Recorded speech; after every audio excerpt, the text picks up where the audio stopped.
एक दिवशी बारामतीला PL आणि गदिमा आले.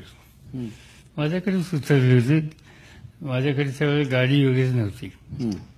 तर जेवण झाल्यावर त्यांना पुण्याला सोडायचं होतं. तर तिथं आमचे एक शेतकरी होते. त्यांचं नाव भगवानराव काकडे.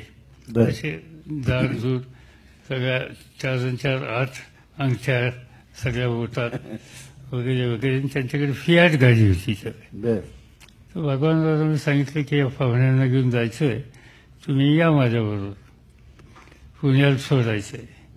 भगवानराव आले. पाठीमागं PL आणि गदिमा बसले. मी आणि भगवानराव पुढं. निम्म्या रस्त्यावर गाडी आली. आमच्या गप्पा चालल्या होत्या. भगवानरावला काही त्याच्यात इंटरेस्ट नव्हता. नंतर विचारलं, शरदराव पाहुणं कुठली आहेत? मी हे गदी माडगुळकर, हे पु ल देशपांडे. असं म्हणजे काय करतात? तर पु ल म्हणजे आम्ही लिहितो म्हणजे. ते म्हणजे कुठं पोस्टात का मामलेदार कचेरीत बाहेर लिहिण्यावर करतात ना.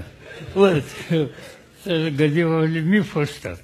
आणि पुलाने सांगितलं मी तहसीलदार ऑफिसच्या बाहेर. ते म्हणजे आजकाल म्हणजे तहसीलदार ऑफिसच्या बाहेर 4 ओळी लिहिण्यासाठी सुद्धा 2 रुपये मागतात. त्यांचं म्हणजे दिवसेंदिवस खर्चिक व्हायला लागले. तुमचं कसं आहे?